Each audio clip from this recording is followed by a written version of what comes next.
I'm Tara. I'm Ryan. We love Disney movies. So we decided to watch them all, from Snow White to Frozen 2 and beyond. Each episode will watch a different Walt Disney Animated Studios film and tell you all about it. Did we like it? Does it hold up? Who's our favorite hero? Or villain. We'll give you history and fun facts about each movie. And sometimes we'll invite our friends to watch along with us. So put on your tiara or your evil crown and join us on our adventure. This is Tara and Ryan's Princess Diaries. Hello, fairy tale friends, and welcome to another MiniTale. Today we are doing 2013's Saving Mr. Banks, a movie that I'm going to have a little bit of a hard time talking about. I think it was good and I enjoyed it, but it's probably the hardest movie I've been able to just sit back, relax, and watch. Because the whole time I'm going, is this really what happened? Yeah, for me, that was the hardest part. I mean, we'll go into what we liked. We'll go into, a little bit of the story, but I enjoyed it as a film, but because it's based on true events and because I know what I know about P.L. Travers and how resistant she was, and the relationship between her and Walt Disney that was not good. Yes. It's hard to watch that and be like, well, that's not how that really happened, and what is this about? And yeah, so you kind of takes you out of the experience.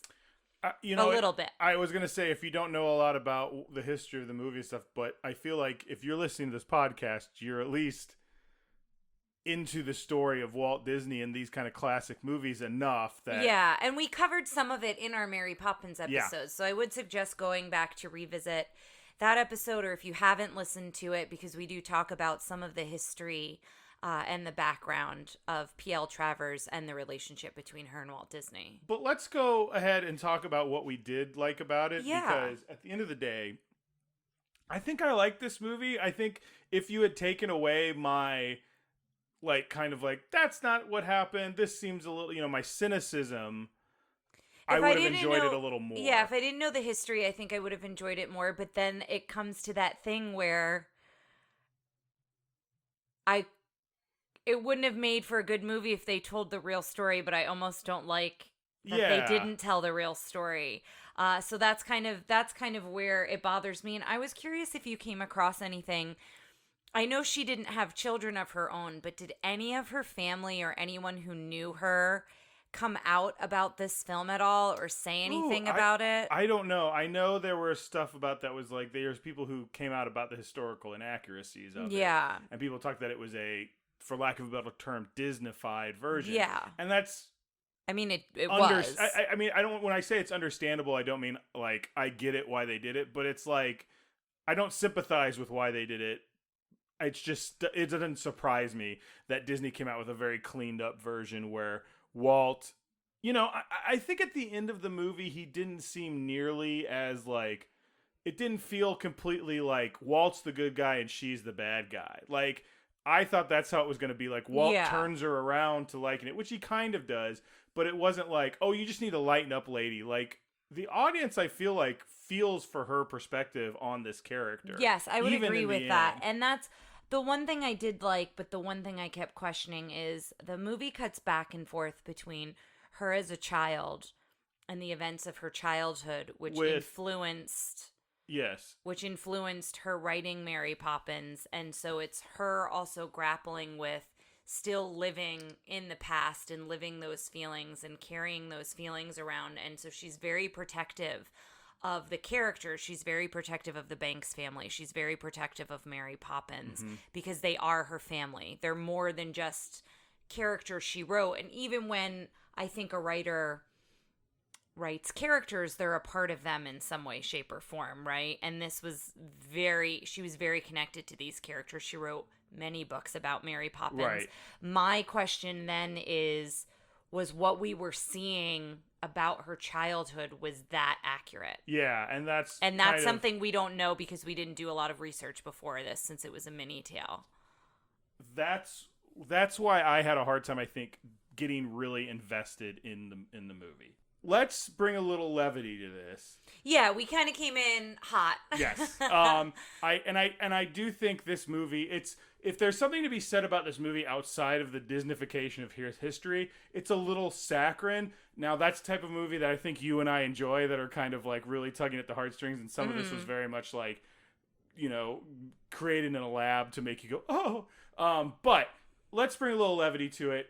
You seem to be a little into Colin Farrell, who played. I know, he's very handsome. T&R Travers' dad. Yeah. You're like, oh. Well, let's just talk about the performances in general. Let's dive into this a little bit more. Was he a hunk? Was that? Yeah, he's easy on the eyes. Okay. I've always thought he was easy on the eyes. I guess I've just never vocalized that to you. When he comes up riding, before you realize he's like a stifling alcoholic and all these other issues, when he rides up to his daughter on a white horse with no saddle and like a button-down shirt, but like a bandana on his neck. Yeah. I was like, good Lord. He might as well, like, if that wasn't his daughter, if that was just a woman, that would have been like the cover of a Harlequin novel. Yeah. It's like, I've come to take you away on my Australian steed. But let's talk about the performances, because I think he did a fantastic job. Emma Thompson, as always, does an amazing job, but I think she really embodied P.L. Travers from what we've read about P.L. Travers, from what we know about her.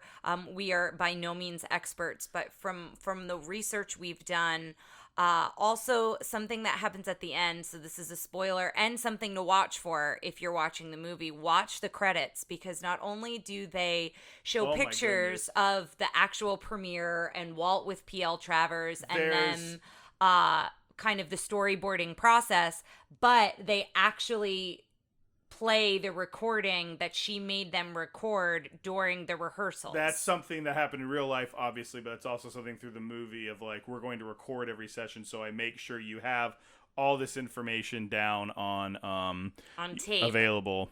I liked every performance in this sans one. Oh, interesting. And that might be a personal preference. It's BJ Novak. Yeah, you don't like him. You don't care for him. Let me explain. And we're gonna have to quack this out, but he puts on a very good performance in this as well when he's being an asshole, and I think that's because he's an asshole. Like, there's a scene where he like finally like mouths off to Travers. He's like, does it matter? Because she's like, why does he have a mustache? She's like, does it matter? And like, when he's doing that, I was like, great performance. Anything else where he's supposed to be like singing and doing that, I was like, not buying it. Especially since he's one of the two Sherman brothers, and the other Sherman brother is Jason Schwartzman, who's nailing it on every level. Yeah. I didn't mind him, but I had a feeling you didn't care for him. But yeah. Let's also talk about Bradley Whitford, who I love. He was fantastic. And let me say, so there are certain parts of this film when they're doing the rehearsals and they're going through the script and Bradley Whitford plays the parts of the different characters. I would like to commission to start a GoFundMe. Just for those three characters? Just for Bradley Whitford to reenact all of Mary Poppins as every character. He looked like he was loving it. He was really great because he plays Let me look at his character he name, plays the bank. He plays what's his name from the bank? Oh, yeah, he does Dick Van Dyke as Mr. Dawes. As Mr. Dawes. He does Michael and Jane, I think, at one point. So yeah, he does, all the different characters. And so anytime that was on the screen, I really enjoyed it a lot. He's Don DeGrady, who I guess was a supervising producer. I don't know who that is. They said it in the script writer or something. They said it in the film. I thought Tom Hanks was excellent as Walt Disney without looking like he was going up there and doing like a Disney impression. Yes, I would agree with that. He really felt like the middle point between Walt Disney and Tom Hanks, because I never once went, that's not Tom Hanks. Yeah. But he did a very good kind of like light Southern, Missouri accent without being too, he was really good. Yeah, I really enjoyed it a lot. But my favorite character, and I believe we agree, my favorite character was P.L. Travers. Yeah. But my favorite other character was Ralph, the driver, played by Paul Giamatti. Gosh. So Paul Giamatti, he does an amazing job in this, but the relationship, so, we're not really going to go beat for beat with this one, but throughout the film, when she gets to California, she's very put off by everything. She's a big grump, for lack of a better term, and you find out why, and she has her reasons.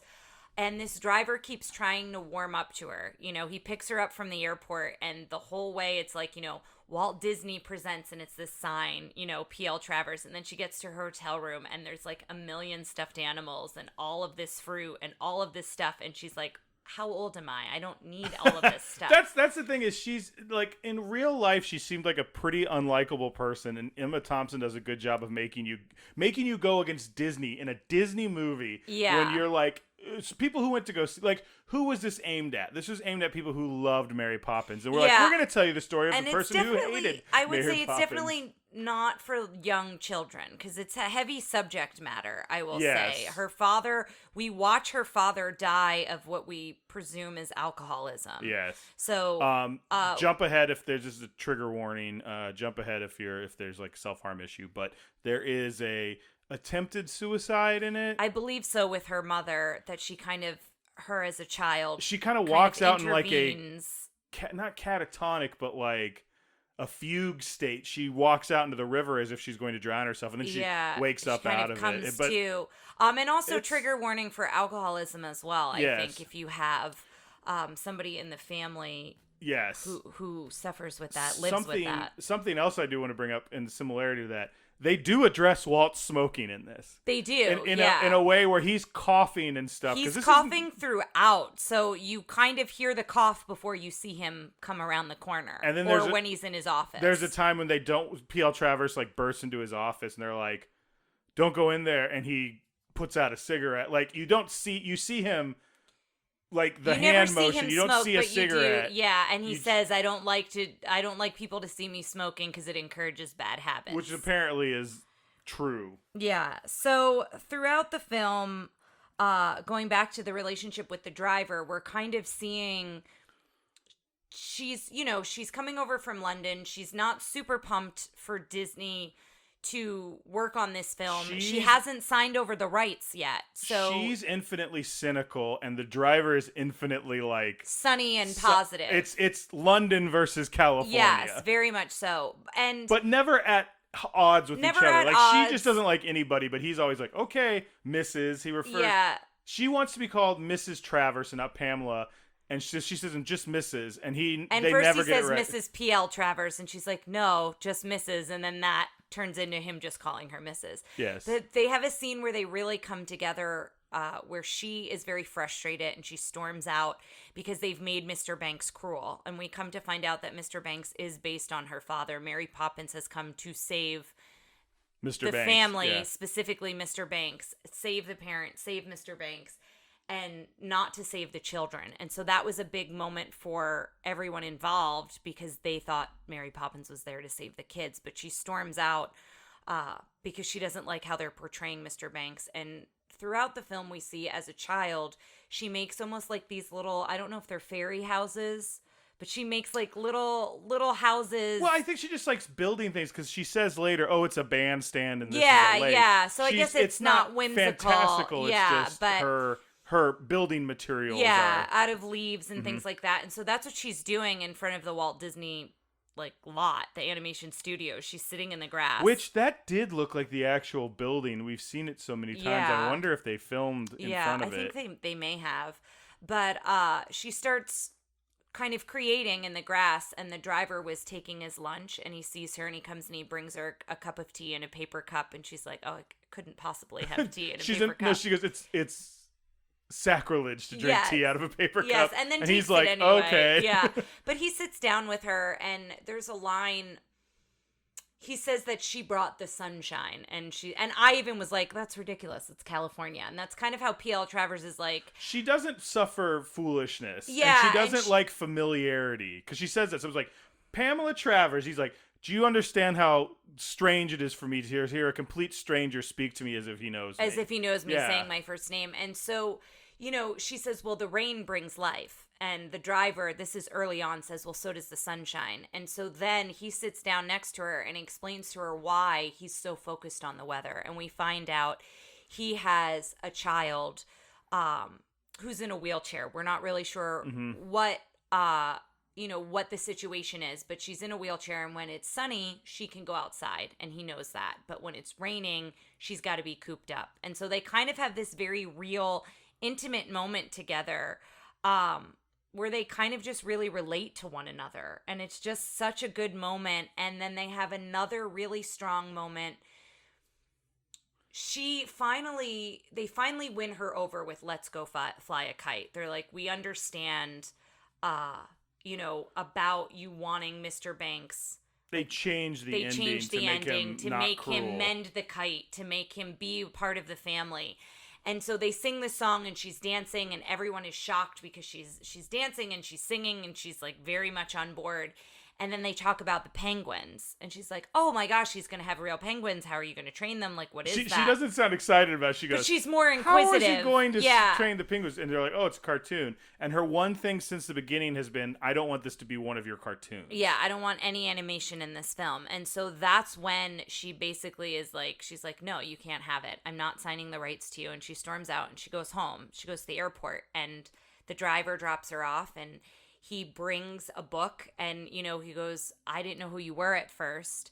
And when I told my daughter who I was driving around, my daughter gave me your book, and now I can't put it down. I love this character. I've been reading all about her." And she offers to sign it. Which earlier in the movie, and we'll go back because I feel like we're jumping to the end.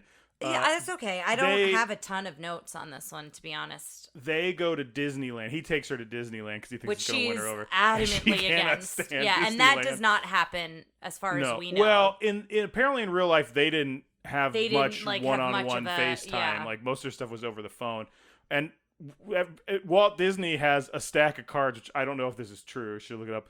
But with his signature on him, so I was like, "Have a signature?" He goes, "Here you go," and he just hands him these cards. Yeah, and she was shocked that he had pre-signed signatures. And he's like, "She's a genius. You should get her to sign something." This woman goes to sign something, and P.L. Travers like, "Oh, no. She's like, absolutely So I don't think she signs much. So when she signs this guy, so I don't know if we said Ralph, yeah, because she goes, the driver, to Jane and her father. She's like, "I have never asked your name." He's like, "It's Ralph." She's like, "The only American I've ever liked." Yeah. And then she gives him a list, and the list has like Albert Einstein, Teddy Roosevelt, or maybe it was. It just said Roosevelt, so it was probably FDR. Yeah, because it's all people who have had disabilities or had difficulties. She says these people have had difficulties, and they've done great things. Your girl Jane has nothing to worry about. She can be anything she wants to. And then on the back it says Walt Disney, and she's like, "Oh, hyperactivity and hard to keep attention. That must explain everything." Yeah. It's funny because they almost write her like a certain part of Julie Andrews' Mary Poppins. Like, she's very again, doesn't suffer foolishness. But I also wonder if that is also P.L. Travers again, Yes. I think a lot of that overlaps. She's uptight, she's particular, she's peculiar. Like, she's all of those things kind of wrapped into one. And then there's the moment again when the premiere is coming out, and we're seeing that, she's writing again, and she's kind of living her life back in London. And the premiere's coming out, and her agent asks her if she'll be going, and she's like, "Oh, I couldn't possibly go to that, so inconvenient." And he's like, "Oh, you weren't invited." And we see a scene where Walt didn't want to invite her because he knows how she can be. Well, he says it's closer to her in the London premiere. Like, I think in real life, he was probably just like, "Don't get her anywhere near this." Because I think at that point she was saying, "I don't like this, I don't like this." Yeah, she was adamantly against it, and so she just shows up. And when she again, this is Walt Disney the character, not Walt Disney the person. We've talked a lot about the difference between those two. Yeah. I had someone say recently that they liked our podcast because we weren't like quote unquote Disney adults. Oh, interesting. And we weren't like everything they do is perfect, because I think this movie is like, it's a Disney-fied version of it. I don't want to say whitewashing the past, because that's not exactly what it's doing, but it's definitely like cleaning it up and Disneyfying it. Yeah. Because he was definitely like, "Don't come to my premiere," and all the pictures of them at the premiere together is like, "Say cheese," and then the picture goes away, and he's like, "Get out of here! I can't believe you're talking." She's like, "I can't believe you did this to my character." Like, they're both like they did not like each other. But she shows up at his office, and she's there for the premiere. And her agent, sorry, real quick, says, when she says, "Yeah, he didn't invite me," and you're not gonna go, that's Mary Poppins wouldn't stand for that, or Yeah, says something like he that. says I was something like, like yeah. that. But again, we see this connection with the driver. She asks somebody to call her a cab on the night of the premiere, and he shows up, and he's like, I had a feeling you might need me tonight. And it's just another really sweet moment with them. Now, I know some of you may be listening to this series of events and being like, oh, God, the daughter in a wheelchair, the friendly like guy coming in, they're going to go, guess what? This movie's not for you. In fact, this episode's not for you. You could turn it off now. I've already got your download number. I don't read into that, but I guess because I enjoyed that. Well, I think part of the reason I like movies like this more now is because I have you in my life, and I'm not so like, this is too much. I'm feeling too much. Remember when we saw Inside Out, and I was trying not to cry, and my face hurt? Like that's this. Yeah. Is like try to let this stuff be a little more like be a little more open to it, things like that. But there are definitely people out there who I think would. You will admit that you have no cynical people that would think that sort of thing from this story. Yeah. I just wanted to kind of highlight a couple other things we liked because I think we've covered a good chunk of it. The Ralph P.L. Travers is the best relationship in it. I love think it. So. Paul as Giamatti is great in a Yeah. role that seems kind of small for him at this time. Possibly, but I think he did a He did very great. He did exceptional absolutely job great. with it. There is one moment where we hear Walt cough, and then you hear Bradley Whitford's character say "man in the forest," which Man is in the forest. we got so excited about because we talk about that in Bambi. How when Walt would be coming, that was the animators. That was how they let people know, oh, Walt's here. Walt's coming in. So it was fun to hear that. I wrote in my notes having a hard time with fact or fiction. We've kind of covered that. There were a couple different parts that were, I think, rewarded you for being a Disney history fan. Yeah, I would agree with that. There's also when he takes her to Disneyland, he tries to get her on the carousel, and she is adamant about, oh no, I'll just watch. I'm not going to get on that. And he goes, get on the horse, Pamela. Yeah, I forgot about that. And he's so Walt Disney yelling at someone. Yeah, and was he's kind not of even fun. yelling. He's just very stern. And so she gets on the horse. Walt Disney losing his cool. Yeah, and she gets on the horse, and he goes, oh, I don't care if you got on the horse or not. I just had a bet with the guys that I could get you I on could a get ride you to today. get on a ride today, so I just won $20. And so I love that because we've heard about Walt doing bets with animators to encourage them to do different things. So I did like that. There was something I wanted to talk about. It was when they were talking about it's so there's a very fictionalized part after she goes back Tea to and London. whiskey. It was that scene. Yeah. She goes back. He takes the plane after he discovers her real name's not P.L. Travers, and I guess he does some digging, and he learns, and he goes, and they have a moment where he's like, I'm not someone who's just a media empire trying to gobble up everything and take your stuff. Just adding Mary Poppins as another one of my bricks in my kingdom. Which is funny considering I think this was done in 2013. Yeah. I mean, they just gotten Marvel Lucasfilm and Star Wars was on there. This is the beginning of the Disney becoming the multimedia monolith even more so than it was. So it was kind of funny to hear that line and be like, little do you know, Walt. Yeah, but he compares his backstory.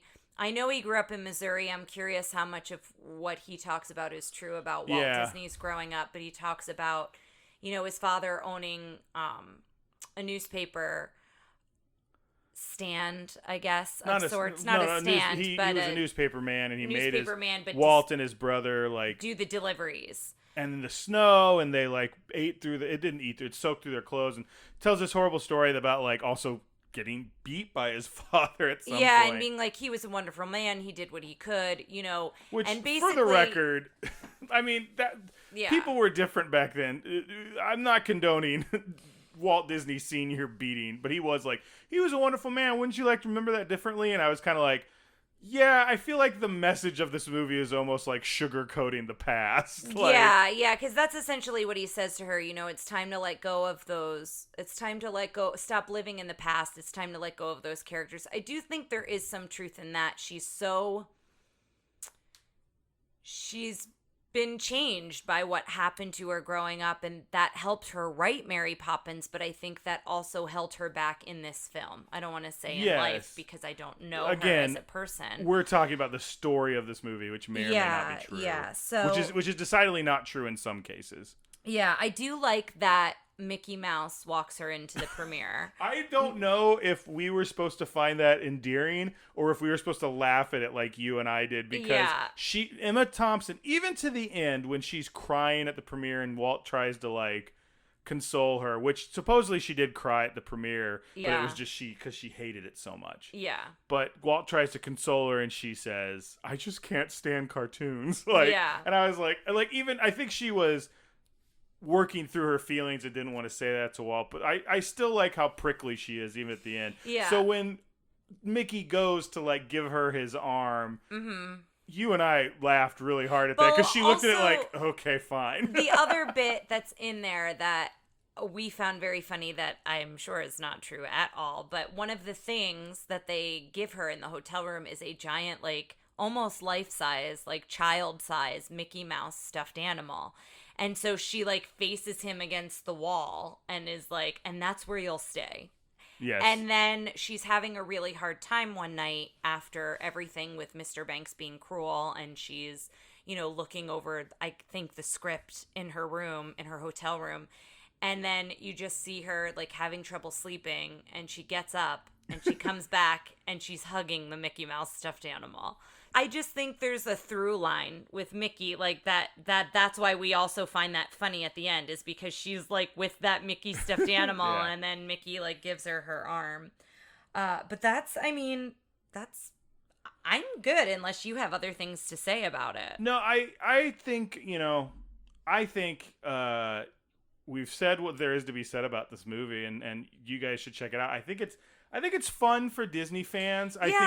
I think you'll catch a couple things. One thing you read that we didn't catch, I think we forgot to look for it. Yeah. Apparently you can see plans for Florida, plans for Disney World, I think maybe in Walt's office or maybe somewhere in the background. I mean, maybe Epcot. He wanted Epcot, the city of the future. Yeah. So there are things like that to look out for. I should also say his secretary, we liked Dolly and it's like Tommy, yeah. Yeah, we liked both of those women who played those parts. Those actresses, I thought, did a good job of those as well. They were small parts, but I think they did them well. Not a super diverse cast, I will say. But my one point against that was the characters were 5 people who were real people. Yeah. And then the other options for, minority actors were, the help. It was like the driver or the secretary. Well, the bartender. But the bartender's in it for like, what can I get you? A pot of tea? Oh no, I'm not saying like they did a good job, but that's what I'm saying. Those are the other parts. I'm kind where of they could have. And I'm getting why they didn't do that, because maybe they were trying to not have them in stereotypical roles as like the help, but I don't know. I don't know. I that's something we have to wrestle with is telling histories, like the answer to that is to tell more diverse stories of history and not just those. But anyway, that was just one thing I kept thinking of the whole time. I think it's definitely worth checking out. I mean, it kind of sounds like we're lukewarm on it. As I said, if it wasn't a real story, I would have very much enjoyed it. But because I know that there's history behind it, I had a really hard time wrestling with, well, did that really happen? There's no way that happened. Right. Well, now I'm really curious. Is that true to her childhood? Are they doing her justice? I was very protective. P.L. Travers is very protective of Mary Poppins. I felt very protective of P.L. Travers in this. Yes. Because she's no longer living. They made this movie and made money off of her in another way. And so in my mind, I'm more so like, did they do her justice by this film? And I don't know if they did or didn't, because I don't know enough about her as a person. Well, I'll post, I think when we did Mary Poppins, I posted this documentary. I found this BBC documentary that was on YouTube about her. Mm-hmm. And it was literally like kind of going against the Disney. It was Yeah. I don't want to say anti-Disney, but Disney was not involved with it at all. I except more for so clips. am curious about her childhood, because there I was think so that's in much. there, 'cause Is that in it's there? about P.L. Travers. Okay, because there was so much in this film about her childhood, and so it just got me very curious. Well, she was raised in Australia, and she was sent to an aunt a lot. I don't know if the aunt came and lived with them. The aunt who was kind of the basis for Mary Poppins in a lot of ways. Yeah. But she was in Queensland, Australia, and she got sent to Sydney to be taken care of a bit here and there. Got So, like I said, I'll post that, and maybe we'll be able to draw connections. Final thoughts. Would you recommend that people check it out?